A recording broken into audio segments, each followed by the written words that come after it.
Saludos humanos, bienvenidos al tercer episodio de Factotum Podcast. Hoy hablaremos de la vinculación del filósofo Friedrich Nietzsche con el régimen nazi. Soy Damián Genes, me acompaña Luis de Ávila en la conducción y Santiago Vico de Estudio Win en la producción. Así que damos comienzo a Factotum.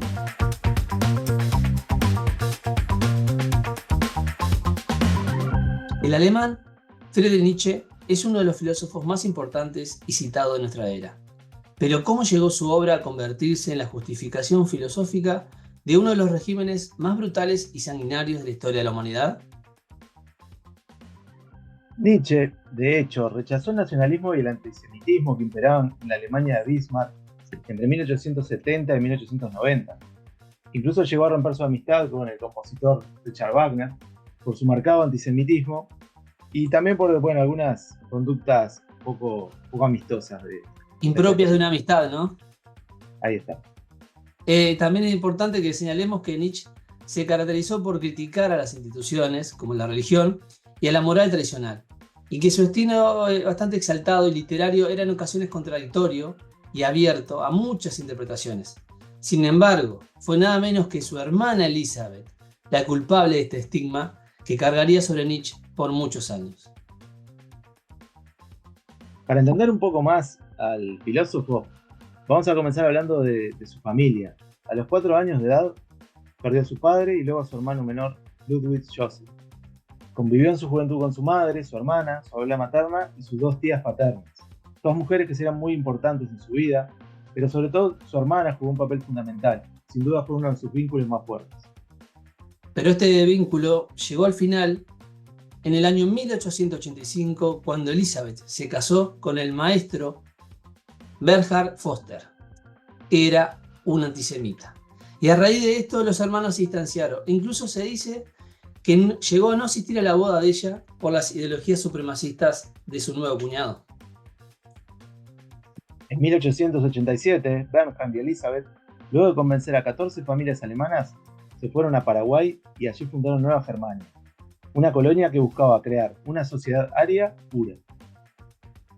Esta empresa fracasó, tal vez sea por la malaria, los parásitos, las serpientes, el clima húmedo, pero fracasó y Bernhard se terminó suicidando, con veneno en un hotel de la ciudad de San Bernardino.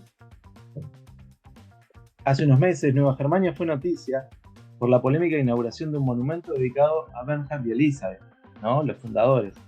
Y ahora los habitantes además quieren repatriar los restos de Bernhard desde San Bernardino. Claro, lo que pasa es que los restos quedaron en la ciudad donde él se suicidó.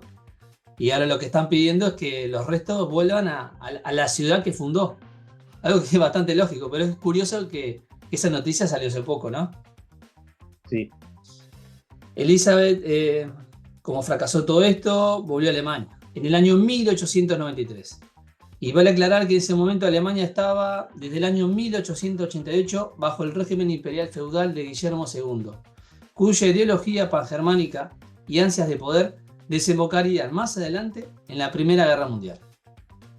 El régimen de Guillermo II es muy particular, ¿no? Porque ya Alemania estaba viviendo en una sociedad muy autoritaria y militarizada que también desembocó en algunos movimientos artísticos de vanguardia que fueron como una respuesta a eso, ¿no?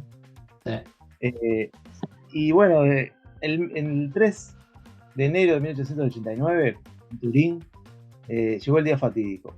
Nietzsche se topó en plena Plaza Carlo Alberto de la ciudad italiana con un cochero que golpeaba de forma cruel a su caballo. Al ver la escena, Nietzsche se abalanzó sobre el animal, lo abrazó y comenzó a llorar desconsolado hasta desplomarse por un colapso cerebral que lo tendría postrado hasta su muerte en 1900. Elizabeth, ya de regreso en Alemania, se dedicó a cuidar a su hermano, que había comenzado a hacerse famoso y a captar la atención de cierta intelectualidad europea más vanguardista. Posteriormente, Elizabeth quedó a cargo de su obra, lo que le permitió intervenir libremente en sus documentos y cartas, e incluso llegó a alterar algunas de estas publicaciones. Elizabeth también alimentó un culto excesivo a la personalidad de Nietzsche. Incluso llegó a organizar visitas a su casa familiar de Hamburgo para que se lo pudiera ver en la cama, a pesar de que él ya no podía valerse por sí mismo. En 1894, Elizabeth creó el archivo Nietzsche, que fue en este punto cuando transformó los escritos de su hermano en forma conveniente a su ideología e intereses, haciendo creer que Nietzsche era un belicista, nacionalista y antisemita en plena Alemania del Segundo Imperio.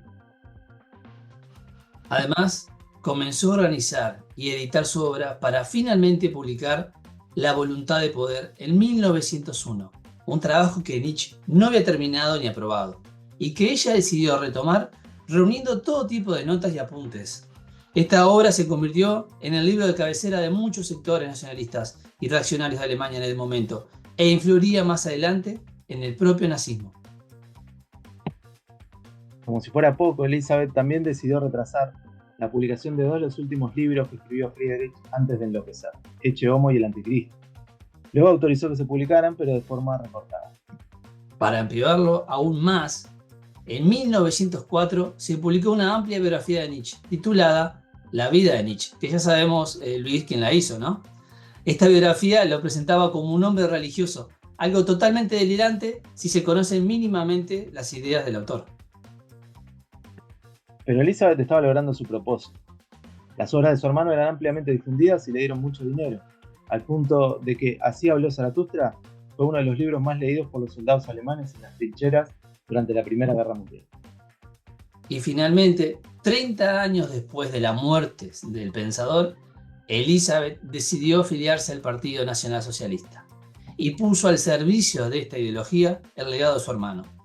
Los nazis supieron aprovecharse de ello y fue entonces cuando vincularon la idea de superhombre a su idealario. Cuando Hitler llegó al poder en 1933, la versión distorsionada de Nietzsche ya estaba firmemente arraigada. El Führer y sus seguidores usaron los textos para respaldar una ideología que Nietzsche jamás habría aprobado. Este vínculo fue tan fuerte que en 1935, cuando Elizabeth murió, el propio Führer acudió al funeral. Y al frente del archivo se mantuvo Max Höller, primo de la familia, que mantuvo ese carácter nazificado de las obras hasta finales de la Segunda Guerra Mundial. Este es un perfecto ejemplo de cómo las ideas pueden ser malinterpretadas e incluso alteradas para adaptarse a una agenda política. La ironía es que Nietzsche criticaba cualquier forma de autoridad que limitara la libertad individual, y esto es precisamente lo opuesto a la visión totalitaria del nazismo.